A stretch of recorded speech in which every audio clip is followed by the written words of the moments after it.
Welcome to The Truth in This Art. I am your host, Rob Lee. Thank you for joining us for conversations at the intersection of arts, culture, and community. And today we have a good one. I mean, all of them are good, but this one takes the cake. Today, I have the privilege of being able to engage in a conversation with a seasoned public media professional whose journey spans over 25 years. Originally hailing from Brooklyn, New York, my guest has made a name for himself in jazz radio, from being a host at WEAA FM at Morgan State University to chief content officer at the renowned WBGO. He has a rich background in public media. Please welcome Stevan Smith. Welcome to the podcast. Man, thank you for having me, man. Happy to be here. Long day at work. It's cool to sit down and just chat instead of, work things, I got a comment on the visuals in the background. You look like you're in like a beach setting and the recording this, and it's like cold temperatures these days. Right. So yeah, I like it. Not at all, man. It was snowing today. I'm in New Jersey. It's just my wife just knows how to make rooms have different moods. So I figured, I'm going to sit here in the calm room, It's like being inside of a Mai Tai or something. I'm not sure. It's vibe. So to kick things off, is I think that there's more energy and more sort of value in, having the guests introduce themselves. Obviously, I have my bullet points and how I did the introduction and all, but I think it's much more in how having you introduce yourself. And I got some sub questions in there, but at least want to start off there. Okay. Well, my name is Stevan Smith. I'm originally from Brooklyn, New York, Bedford-Stuyvesant section, old Brooklyn, not that new stuff, from old Brooklyn. I attended Boys and Girls High School in Bedford-Stuyvesant on Fulton Street. During the era of Mr. Mickens, who was, if you heard of Joe Clark from Lean On Me, he was like the Dollar General version of him. But he straightened that school out. I just happened to go there when he got there, and a lot of what he did helped me. In 1995, I graduated and attended Morgan State University in Baltimore, Maryland, and was interesting for this interview that some people may not know just by reading my bio or whatever, is the fact that I went to Morgan State on a business scholarship that I had no idea I was going to win. I shot my shot, but I'm like, am I going to win that? To attend the Earl Graves School of Business with a marketing major. And, about a year into it, I kind of was like, I love music. Why I like business. I see myself in it, but I got to do what I love. So I switched to radio broadcasting and graduated from there in 2000. It's been a journey, man. And I have siblings, 2 sisters and an older brother. We all are college educated, which wasn't a thing in my family until we did it. So yeah, man, it's been a journey so far, but y'all find out.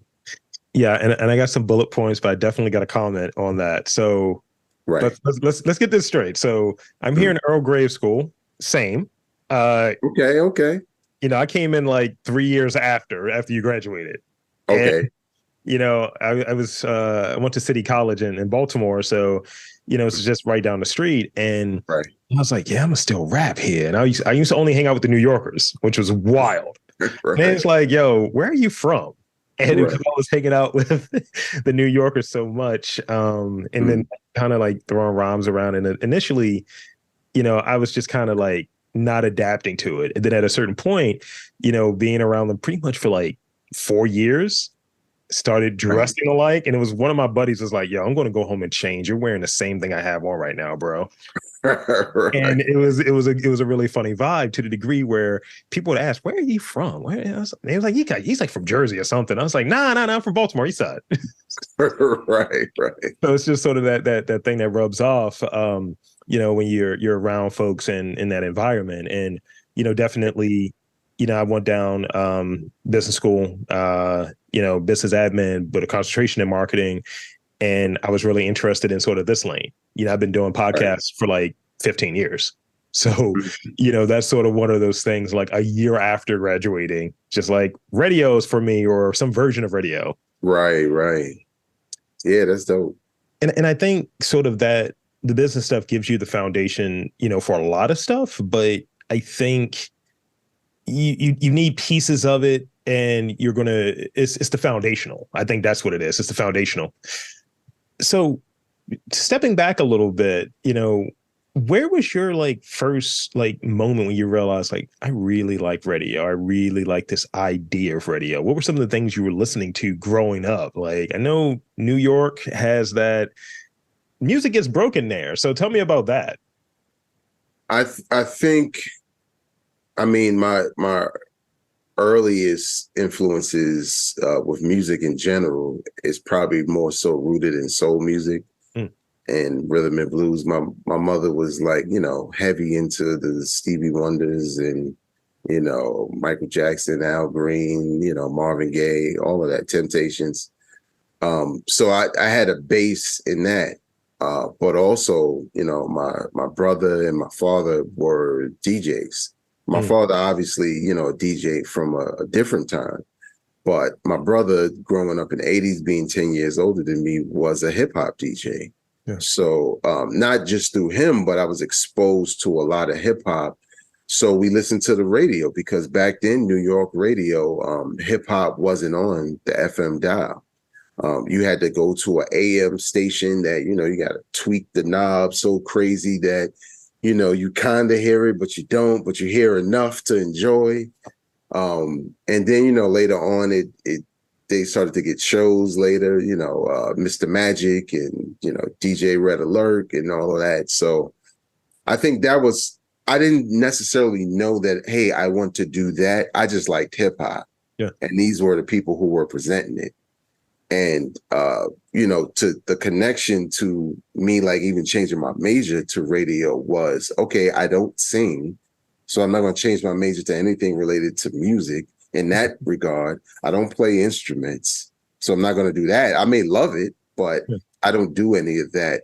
What can I do where I could be connected to music in another way? And when I saw radio broadcasting, I'm like, well, I could do that, because I had DJ'd for a little bit, when I was younger. So I already had the concept down of presenting music to the public, or to a party. And I didn't know I was getting it. I was just enjoying it from the Mr. Magics and everybody else. So that's dope. That's dope. And, I've had these moments where I used to do, back when you were burn CDs and all that. Yeah. I used to have this mixtape that was just like stuff that I was listening to, and it was for me. It wasn't like, hey, right, I like you, here's my mixtape, you should check it out. It was just like, right, no, I like these songs, and I eventually crafted that idea. That was just something I did for my own personal sort of vibe, and crafted that idea, into like a podcast. It's just like, we're talking like 2010, 29, 2009, 2010, and putting out these sort of like, these are people that are about to pop. These are people that are about to blow, and just seeing them be very successful. And I was like, wow. And I always look back, I'm not a music journalist. I don't have any, background in that area, but I just know that sort of shift, and I know where I was at that time and how deep I was into music. I was into like Pigeons and Planes and just finding all of that stuff, and even being influenced in that way during that time. And now having, again, going back to the sort of business standpoint and being a podcaster, I'm looking for ways to fuse those things together, because for me, it's taste. For me, it's curation. For me, it's like this desire to share this with folks. And it's like, I think this is good. You guys should check this out.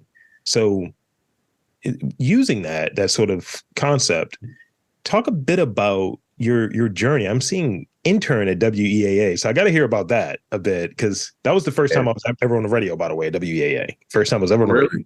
Yes. What show? It was Omar Muhammad's joint. Right. So some of the business students, they were like, yeah, two-way talk, briefcase radio, you guys should go over there. Right. So yeah, that was the first instance. Yes. For me, it was full transparency, I partied a lot at Morgan. Okay. I'm not going to tell you any lies. I'm going to make it seem like I was studying all crazy and being academic. No, if it was a party, we was at it. But there was a point where, I was like, yo, okay, I could party and keep my grades decent, but what am I doing when it's time to leave? Because college in 4 years, or 5 in my case, it can feel like it's the thing you're doing, for eternity, because it feels like it's such a long time from when you graduated, but you're so far away from when you first arrived, and you're just kind of in the mix. So I started thinking about it my junior year. I was like, the curriculum is cool, but I need some straight up hands-on experience, because unlike, and I got some EAA stories for you, but unlike today where, there's a state-of-the-art building with equipment and all that stuff, we were in the old building and the curriculum was old and the equipment was old. And I'm talking about older than me. You walking in like, is that a reel-to-reel? Like, what? We're going to use that? Like, you know what I'm saying? Yeah. And like you said, CDs are around, all kinds of things. So, at some point I was like, I have to intern somewhere, and I didn't have a car and all of that. So I was like, I'm thinking about 92Q, and, because I grew up listening to commercial radio. I knew nothing about public radio, like nothing at all. I thought it was all the same, just different formats. So I can't remember who it was. It might have been a professor or another student that was like, oh, well, you should go up to Morgan Station. And I'm like, nah, I don't want to intern at a student station. Like, I want a real station. They're like, no, it's an FM station. It's upstairs. And I'm like, what? So, I went. I never knew it was upstairs. I'm taking classes in this building. I went upstairs and, just walked in and, inquired about internship, and they gave me an application, and I was looking at the different jobs, and I already knew, all the different departments. I already knew where I wanted to be, because I didn't want to be a host. I didn't want to, I probably could do production, because that was kind of already, in me a little bit with making tapes and stuff like that. But I knew I wanted to do programming, because I was like, who's the guy who oversees everything I hear? Mm-hmm. You know what I'm saying? And so I wound up getting an internship with WEAA under the program director at the time, Kyle LaRue, shout out to him, who was also a DJ on the Strictly Hip Hop show. Nice. By the name of DJ Kaz. And I didn't even know that the hip hop show that I heard on campus was the one on the FM station. But I was so laser focused on, I need a job when I graduate, and I want to be him, because he was younger. He went to Temple, he was Black. He sound golden on the radio, right? Like, for those who don't know, because it's a funny connected story that happened to me even when I worked later at WNYC. Yeah. I was fascinated. First time I saw him host, I was fascinated how he said W on the radio. Because he would, it was so flawless. He would be like WEAA, and you like, damn, I'm sound ignorant when I say W. You know what I'm saying? So, it just left an impression on me. You know what I mean? Because it was like the perfect time in my college career to be there, to meet him and other people who I met that kind of put me on the path I am on today. So. That's dope. And, as a person who, I really didn't listen to WEAA when I was there, right? Like probably beforehand, I had this sort of weird response to it. And I definitely want to get your take on the sort of programming, or this format, if you will. I remember like the first year I was at Morgan, I worked as a janitor. Me, my dad, and my younger brother, we all worked together. So my dad would have Gary Ellaby on. That was what we were listening to. And I was like, yo, what's this jazz? Yo, where's the rap music? I want to hear about guns. That was Right. that was what I was on as an idiot, like 18-year-old. And but to your point, I was listening to like strictly hip hop and not doing the same, like, this is the same station. And I used to stay up. Like this was like super late. Like, you're listening to this at like 2 a.m. Like you're out here. And 12 to 5. yeah, and then kind of, going back to it and then having that experience and being there. And, one of my good friends who I did a podcast with for a while, and he and I are in the improv scene. He has his background. He has a production background from from the school there. Wow. And so like having those connections and initially being repellent to it and repellent to that sort of genre of music, because it's like, this is my dad's music. Where's the rap? Right, and right. Just being ignorant to it, legitimately ignorant. Well, you know what, really quick, that was the other part of it, right? I was this huge hip hop head with a bass in soul music. Jazz, I learned through A Tribe Called Quest, right? Yeah. And other artists, I'm hearing Ron Carter on the bass, and I'm like, who's Ron Carter? And now I'm at a station that at that time when I got there was primarily jazz format. Yeah. Where I was kind of getting an education in jazz as well, because they did a little contemporary and they did straight ahead as well. And again, shout out to Kyle LaRue, he was giving me that background that helped me. But I still later on became the host of Strictly Hip Hop. So no, that's dope. That's dope. And, I think, with jazz music specifically, and I want to hear a bit about sort of, what I like to call it, and reading over the background, calling your shot a little bit of going back to, WBGO. And I was like, oh, Chief, okay, I got you. So I want to hear a little bit about that. But in it, the way that I discovered, I guess, sort of jazz music, and this is the caveat. I only have like in the crib, because I'm in my home studio right now, which sounds really pretentious. It's just no crates. It's fine. Right. I have like maybe 6 records in here, right? 5 of the 6 records are jazz records. So that says a lot. Like, you want to be very mindful of the tangible items you have in this digital world. And I was like, jazz records are 85% of what I have, and mostly Charles Mingus, because for me, right, personalities. And it's about those stories and kind of diving into documentaries and learning these things. I just felt like so ignorant. I just didn't know. Right, right. It's such a, if you're a music fan, it's such a dope experience to discover music in that way, right? Like with jazz, I found a lot of similarities in hip hop, right? With the fans, with the, different genres, how people felt about it. Some of the stories, like you mentioned, like I knew Miles Davis and I knew John Coltrane, but I didn't know them intimately in the way a jazz head did. And, I learned because the first time I went to like a jazz event as an intern, right, working at a primarily jazz station, they're clapping and I'm like, what we clapping for? Like, what? Like what they doing? Like, you know what I'm saying?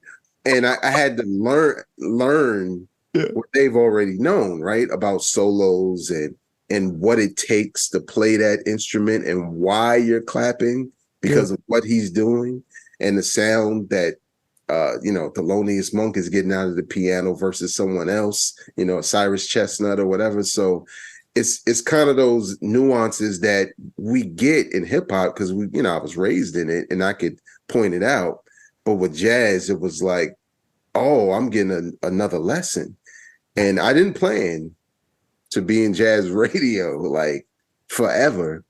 But a lot of that played into public radio for the most part.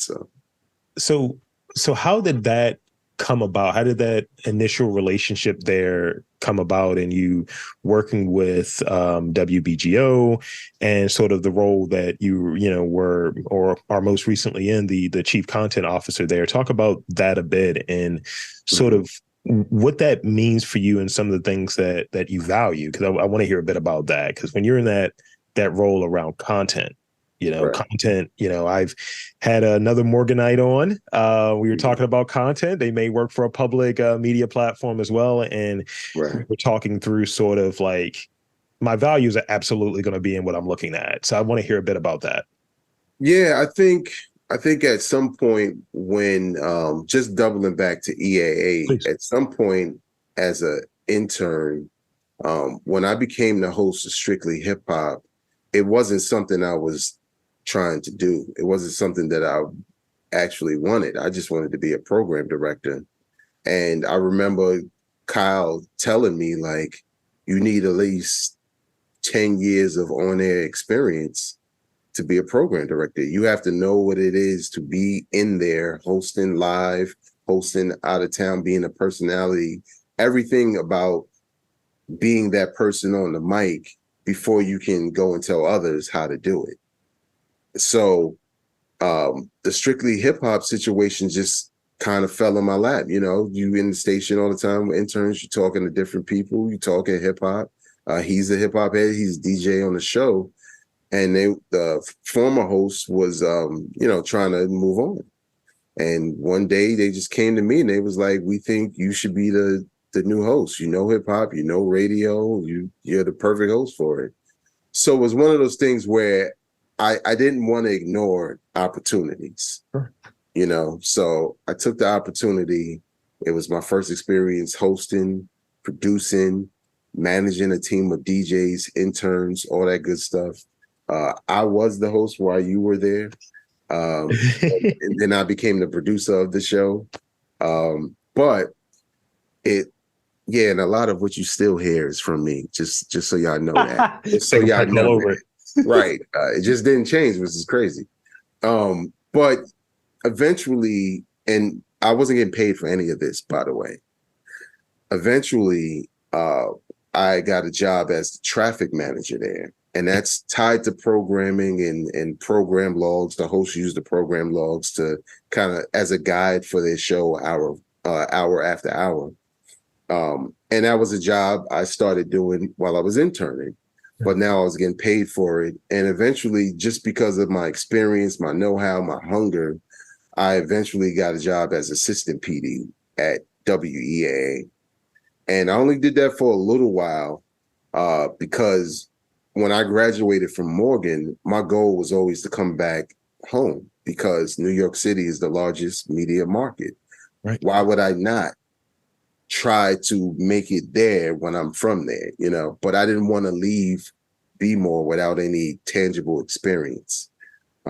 So I'm assistant PD, still kind of doing traffic for the station, but then I see there's a job at WBGO. And I knew WBGO, right? I didn't know it intimately because I grew up listening to other stuff. But I knew BGO from being like the jazz station. Yeah. But also my mentors knew them. Mentors at EAA knew like the program director and the CEO. So I was able to get that job at BGO as traffic manager because I just wanted to get in. I wanted to get in the building. I wanted to get in the tri-state area and in any job because I knew I had already acquired enough skills to move on maybe 2 or 3 years from there. So I did that. Me and my family picked up, moved here in 2007. And, I worked at BGO for a number of years, but I'm trying not to say too much to make this too long, but a good portion of my time, my tenure in that role was spent working from home before it was fashionable because kids happen. Yeah. And I just knew at the time, hey, I could do this job from home and then we don't have to pay like aftercare and all this because daycare is expensive and all of that. And, we had a home here. So property taxes were way higher than the home we had in B-More. So it was kind of like life and work, and I had to put myself on the shelf. Mm-hmm. So it wasn't until maybe close to 6 years later when I started to get back in the groove because I was doing side projects like podcasting and blogging during the blog era. and learning social media and things like that. And it was helping, it was benefiting me basically. But I felt stagnant in my career because I'm like, I graduated to do this. I got a nice start.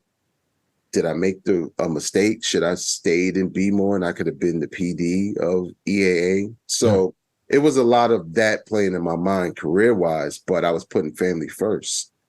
And eventually I did leave WBGO in 2018 to be the assistant program director at WNYC.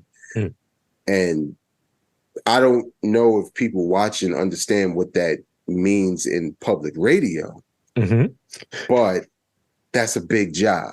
This is the largest, this is already the largest market, but this is the premier news and talk radio station in the public radio ecosystem in Soho, New York. And I'm number 2 when it comes to programming. And, obviously I was ecstatic because I'm thinking like, yo, I'm washed up.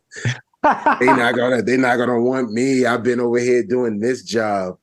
But it was because, and it's for anybody younger than me, it's still in schools, trying to get on, whatever. Because I kept myself busy in a medium that was related to what I did, which is the digital space. That's exactly why they hired me, because my competition for the job was people who wanted to be producers or talent, or, bloggers and things like that. And they were just trying to get a job with NYC. Whereas I had a deep radio background in public media, but also I had gathered all this experience with digital, which their department was lacking that person who had that. So it was perfect for me. Long story short, because it's been long, the opportunity opened up at WBGO to be chief content officer. And some people would say, well, wait a minute, you're at WNYC. That ceiling is kind of crazy. You sure you want to leave? But I kind of looked at it, and they're right. But I looked at the opportunity of one, there's assistant PD, program director, CCO. Not the same places, not the same resources, but the same legend, so to speak. BGO is just as renowned as WNYC is. It's just that WNYC has the resources and the funds. I saw myself stepping into a role where I'm like, maybe I could help BGO get there, right? We're the only jazz game in town in New York City. We have the name recognition. We just don't have the city buzzing for us and listening to us in the same way. So that's what attracted me to it. And obviously I'm looking at my career and I'm looking at what goes on my resume, because I lost some time and I'm trying to gain time. And it was, I won't say it was luck, but it was a lot of hard work and staying the course that made me get to this situation and this level where now, I don't have to go back to what I was doing. I kind of did it, So let me comment on that real quick. And I definitely want to dive a bit deeper in sort of the thinking that goes into, sort of being in that programming, that content sort of realm. Right. And I definitely get where you're coming from, where I've been doing this for a long time. Right. And, I remember when it was just like, you're a loser. Why are you in your mom's basement recording podcasts? You're stupid. All of this stuff. Right. And, in doing it, didn't see like everyone just gets a podcast and they're trying to do their thing. And, I've had the opportunity over the last year to actually teach like the next generation of podcasters. So that's been really cool, really rewarding. But just still seeing like this notion, like, man, I'm washed. I'm not making the 10X or whatever, people who don't look like me say I should be making, right? Or even this idea, you'll love this. I'm 6'4". I'm a large black man, right? A large, delicious black man for the context. And the thing that happens is I hear it all the time, whether it's in the sort of micro vibe or in the real vibe, you don't look like a podcaster. Your podcast isn't black enough. I've heard all of those things. Then at the same time, in terms of the sort of microaggressions, some of the things that are offered from some of the, public media outlets where it's like, hey, we need content. We want to hit this demo. We want to hit this group, this age group, or this race group. Right. And these are behind the scenes conversations, obviously. And it's like, that's fine.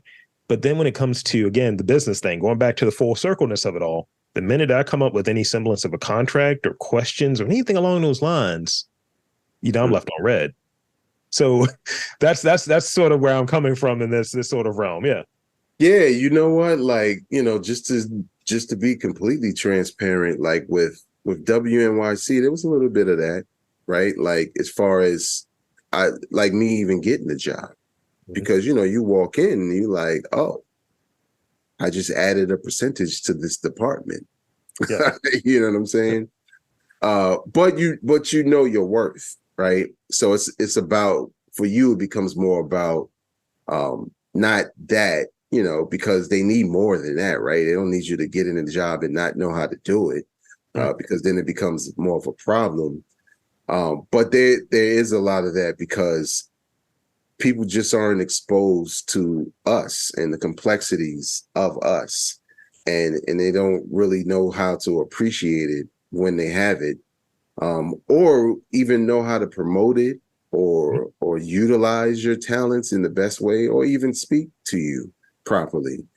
And I think for me, throughout my life, and including this situation, there's a lot of things that, I dealt with younger that are not necessarily negative, but as far as exposure, that made it easier for me to navigate these situations. Because for those watching or listening, I'm Black everything, right?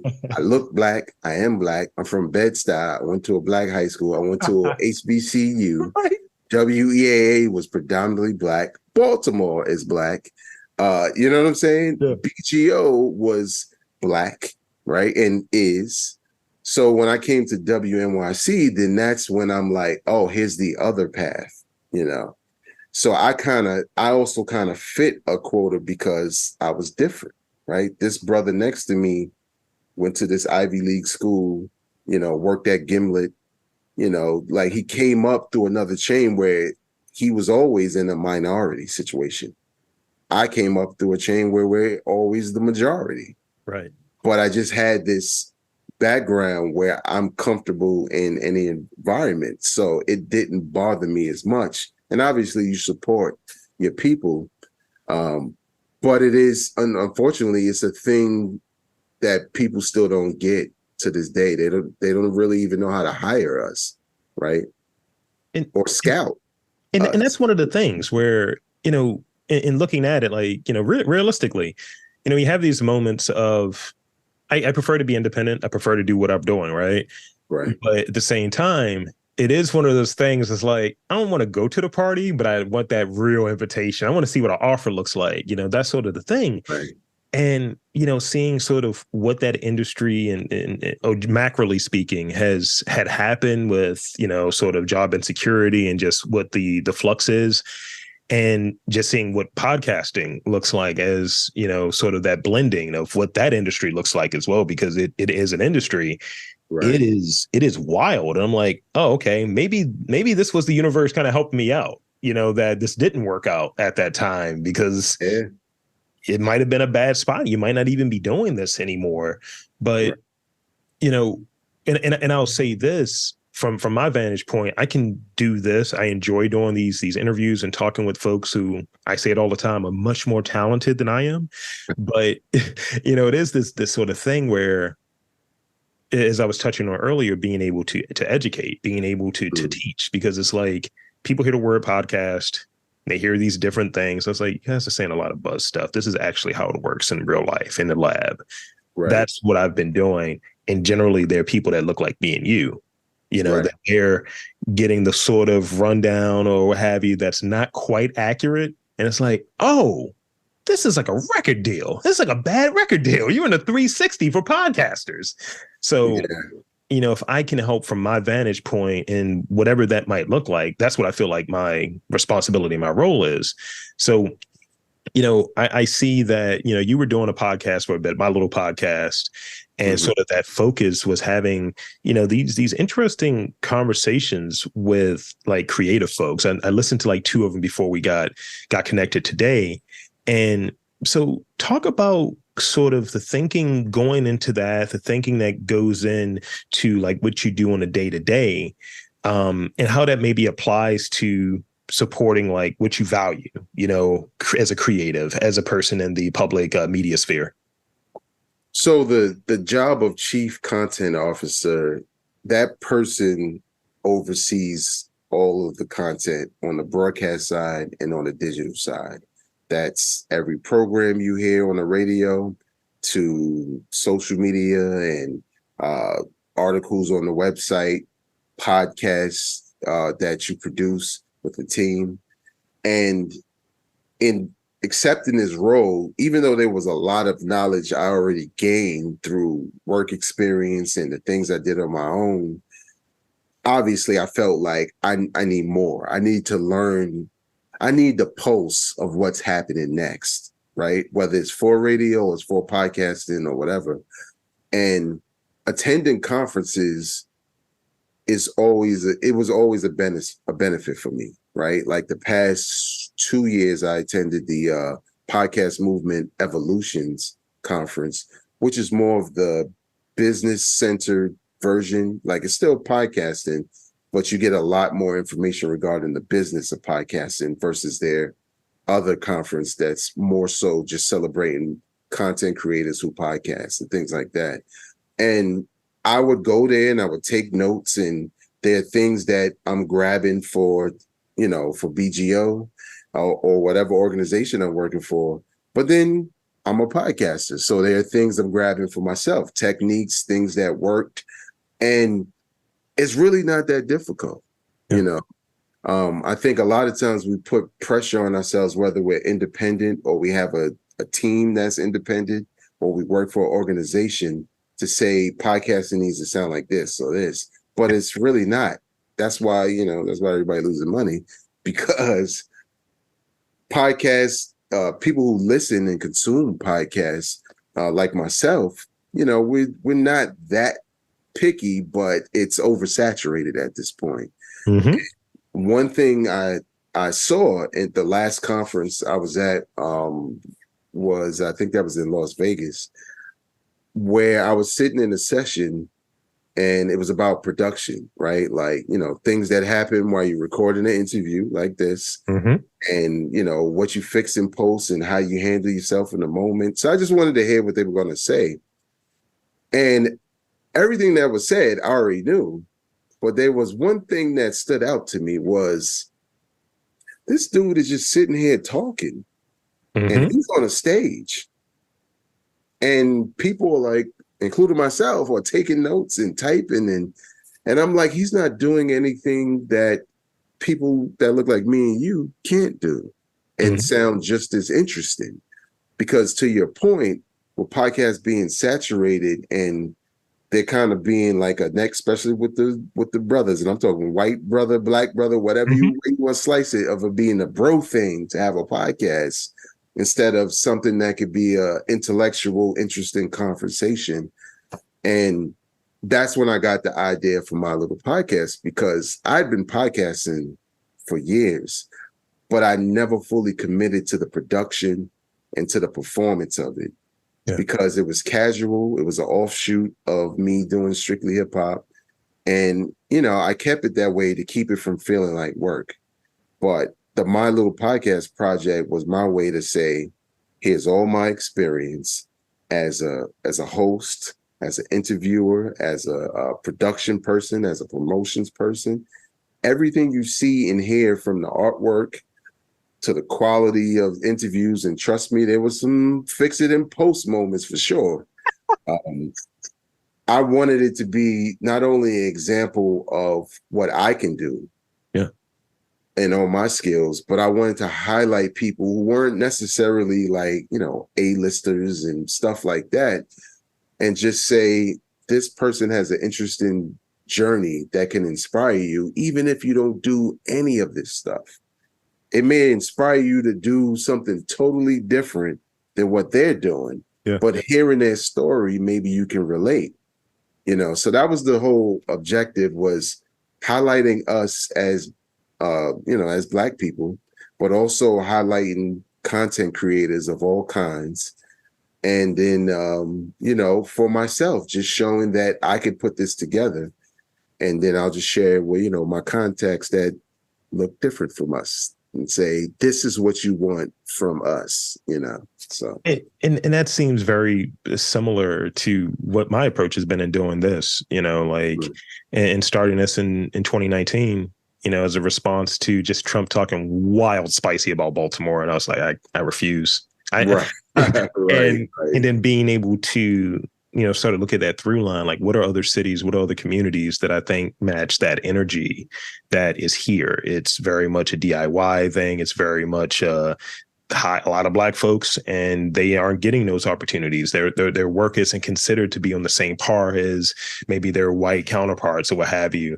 Right. And that's really where the focus remains. Obviously, I talk to anyone that catches my attention. That's really because one of the benefits of like, look, I'm the curator here.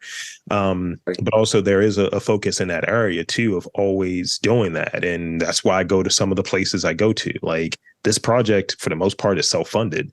So when folks come out of the blue and it's like, you're not getting an assistant, you're usually going to get me. And, we can talk through it, whatever that might look like. And, if I'm setting up to do interviews in other cities, like a Philadelphia, like a New Orleans, where I've gone, relatively recently, and done interviews there, it has that sort of same approach and that same through line. And it's about community. It's about connecting. And it's about like highlighting folks that it's like, people don't say this is here. Tell me about what really happens here.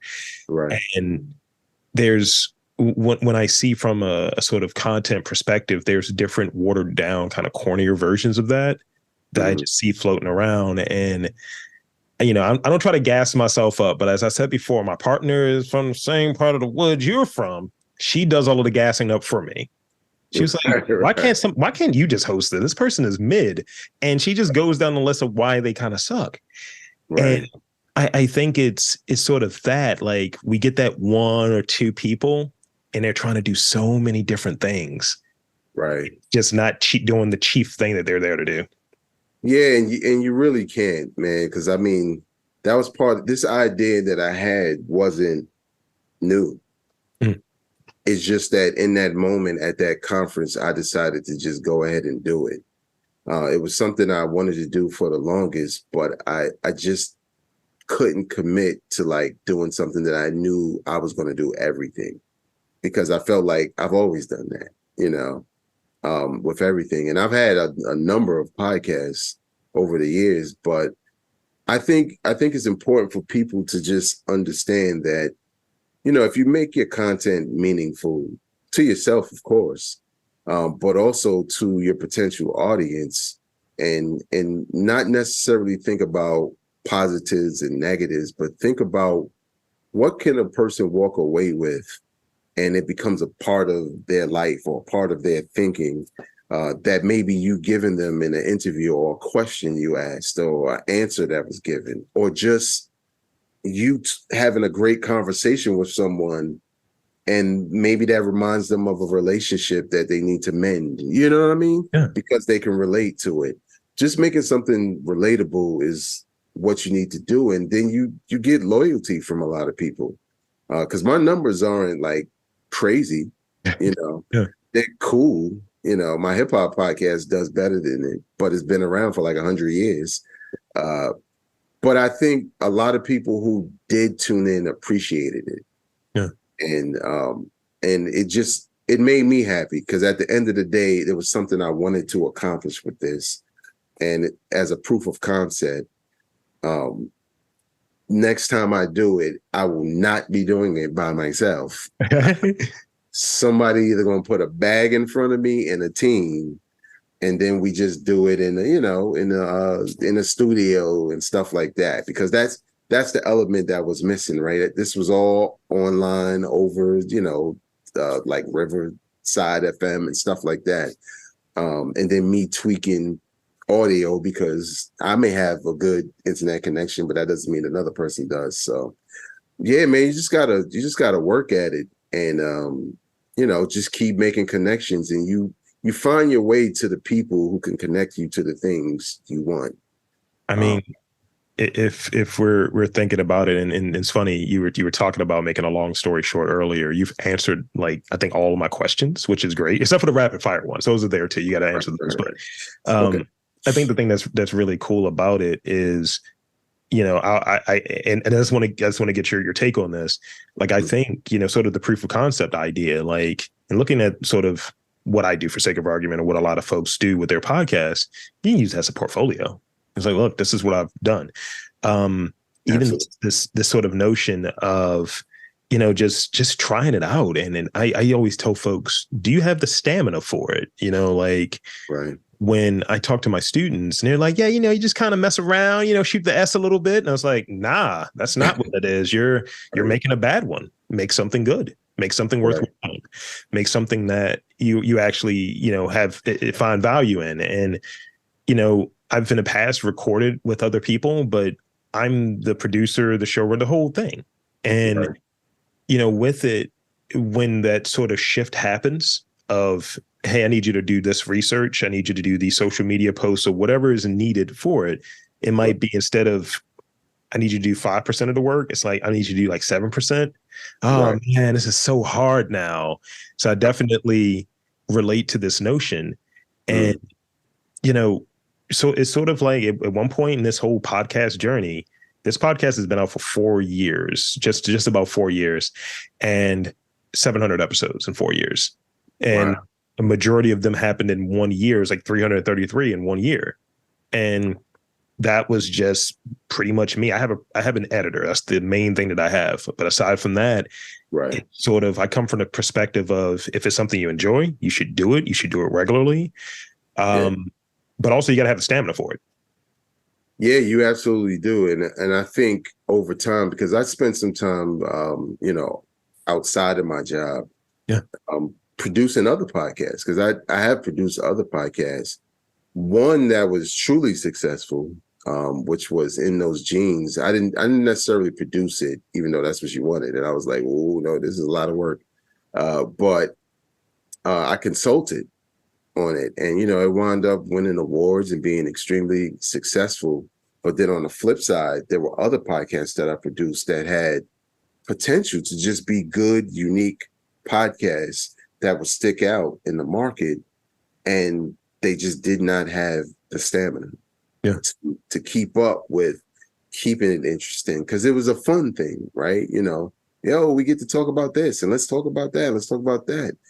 And then it's the difference is, and the stamina that I have is because I'm in radio and we do this all the time.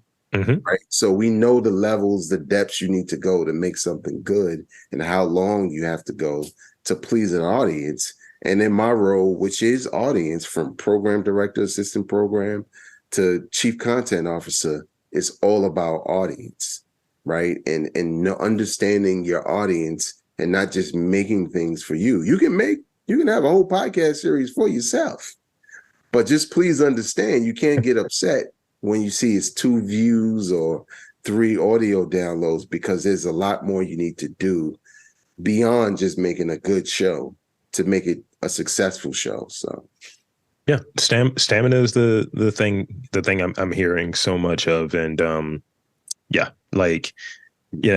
preaching to the choir. We're on the same page. Obviously you're a professional in the industry. I'm just a guy that's floating around, but no, I think it makes a lot of sense. So with that, I want to transition into these rapid fire questions, because I got 4 of them. All right. What was the first record that you owned? All right. So, I'm Black and from the hood. So when you say owned, now define record. Right. Like, none of them had labels. I just would say, hey, can I get a copy? But my and I actually have a video that I did for somebody else. because I still have the tapes. But the first record I was able to buy with my own money in the record store was Poor Righteous Teachers, Pure Poverty. It's a hip hop album. They were kind of conscious back then, a little dance hall flavor with some of the stuff they did. And I always liked them. Most people who at least kind of know them may know the song Rock This Funky Joint was on their debut album. Yeah. This was their second album. And, you got the money. I'm a music fan, so it's burning a hole in my pocket. And I get to go to a record store.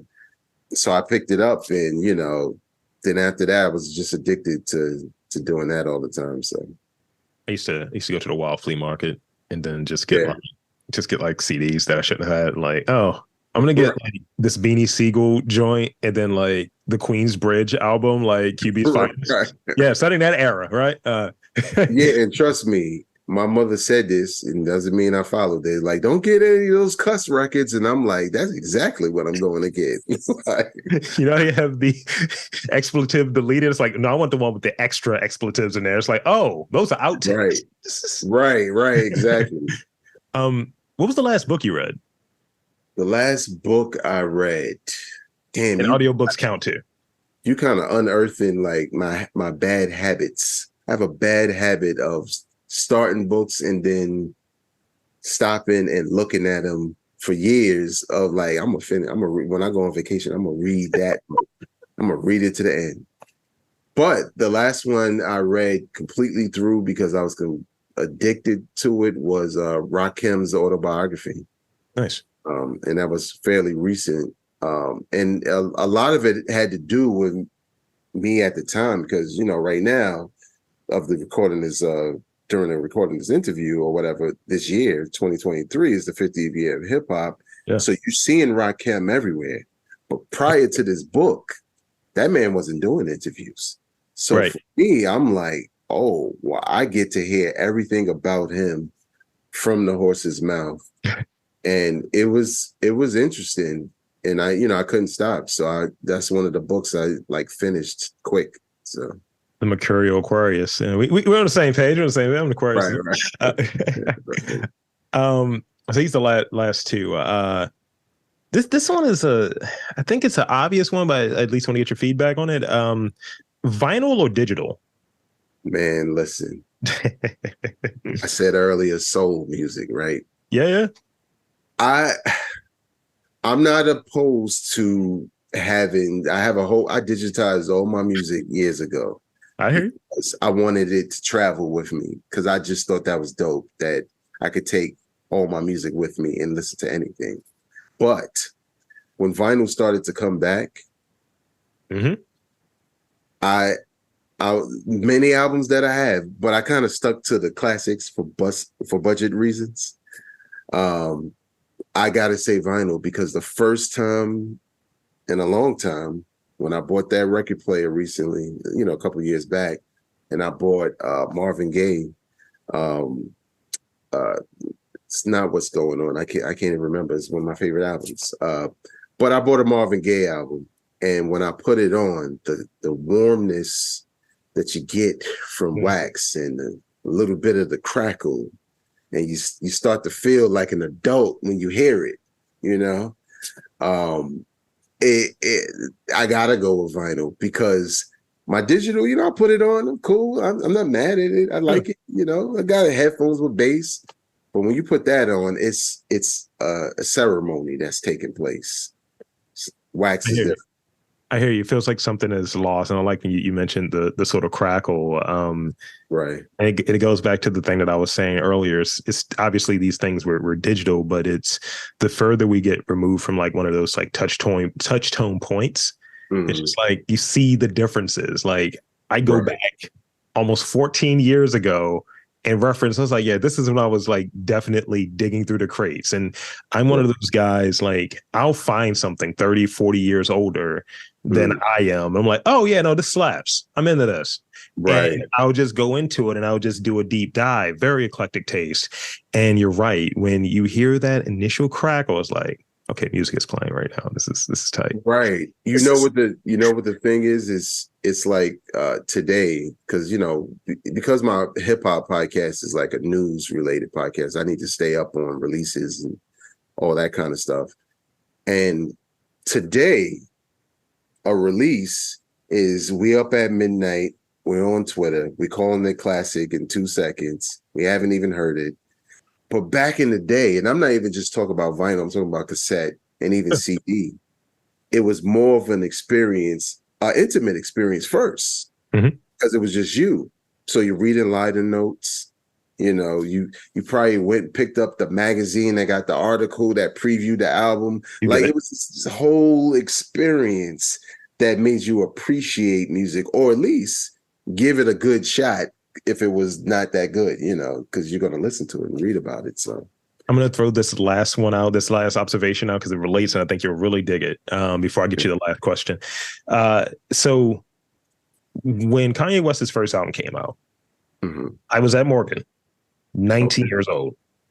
So I remember it was a Circuit City, and it was a very weird way. I somehow, between periods, took the bus, the Baltimore MTA, to go to Circuit City in Timonium, in Lutherville to be specific, to get that college dropout joint and just blasting it the whole way through, going through the liner notes, looking at the samples, being one of those. That's a moment for me of I went there for this record, got this record, and feel happy about this record. Right. It's an experience. It's a memory, right? Like you were on a mission, right? I need to get this joint. I already got my tools to kind of zone out and absorb it.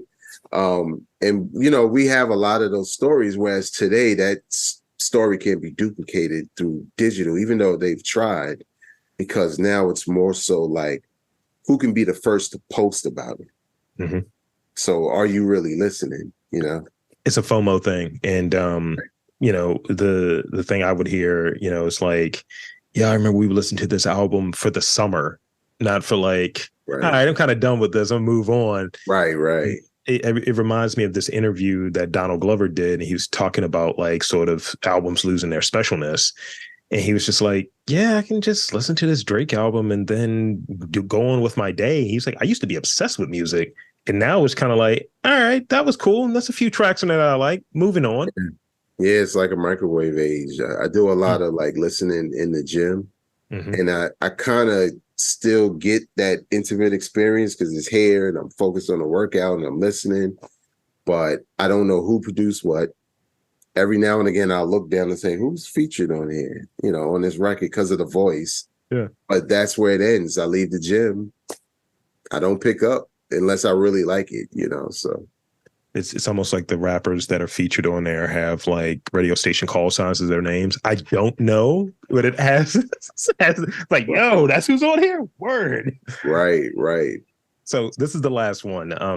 I don't do too much of this, but as a person that's been in the industry, you're coming up on 3 decades, Mike G. Like, good on you. And you've had multiple stops, multiple jobs. Is there a totem? Like a bobblehead or a bug or something that always comes with you? Like, I have things in my studio that are always there, and I feel at home when I'm at this studio and I see my items. But for you to go from, home to office, this location, that location, is there a totem that always comes with you that you're like, this is not my office until I have this here? Originally, there wasn't, because when I was at EAA, it was the first time I ever had an office. And then when I came to BGO, I had a cubicle, and I never looked at a cubicle as a space to make my home. I always looked like I was about to quit the next day. Like, you go there and they'd be like, damn, all he brought was a cup. Like, is he gonna stay here? And I've always kind of been that way. But when I went to NYC, it was more of an open space, and I kind of started a ritual, right? Because for me, all my experiences, I never forget them. I always talk about them. EAA and what I did and learned in Baltimore, I kind of carry that. That's kind of like my totem that nobody can see. But once I got back in the game after raising kids, I was like, I need to do something because I didn't think this would happen. So conference passes, event passes with my name on it. If you come in my office, you'll say, damn, what's all them damn tags on? And, like, you wearing all of those? Like, no, it's just a reminder of all of the places I went. Cause I did a lot of traveling for radio, starting with WNYC, which I never did before. Yeah. Not for radio. So that was kind of my totem. That is my totem. If I would have known you said that, because I have it here, I would have just dragged them over here. You're like, oh, damn, where you put that?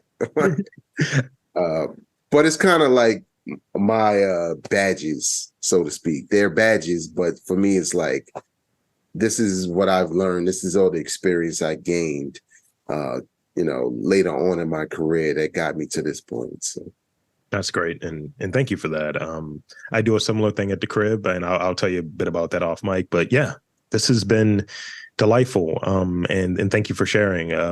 So in these final moments, one, I want to thank you for coming on and spending some time with me. And and two, I want to invite and encourage you to share with the listeners where they can check you out, work, social media, all of that good stuff. Anything you want to drop in these final moments, the floor is yours. Sure. Well, first of all, thanks for having me. This was excellent. I think, because trust me, I watched your stuff before I got on here, as professionals do. And I knew it was, I liked what you were doing. I liked the conversation, and I felt like I could see myself as a guest, right? I could put myself in your shoes and say, well, I'll be as interesting as the rest of them or whatever. So I'm just honored to be a part of this. Now, when it comes to everything I'm doing, man, I'm all over social media under two different monikers, right? There are a lot of people who know me as Vegas, right? Which was the name I used when I was on Strictly Hip Hop, and it's kind of followed me through my hip hop offerings. So on social media, if you search for the name Vegas World INC, it doesn't matter if it's TikTok, Spill, Instagram, I'm on all of them under that same tag name. And on LinkedIn, you could just look for me, Stevan Smith, Stevan. I'm a collaborator. I'm a collaborative type person. I'm always building and networking with people, and, who knows what the future holds. So holla at me. There you have it, folks. I want to again thank Stevan Smith for coming on to the podcast. And I'm Rob Lee, saying that there's art, culture, community in and around your neck of the woods. You've just got to look for it.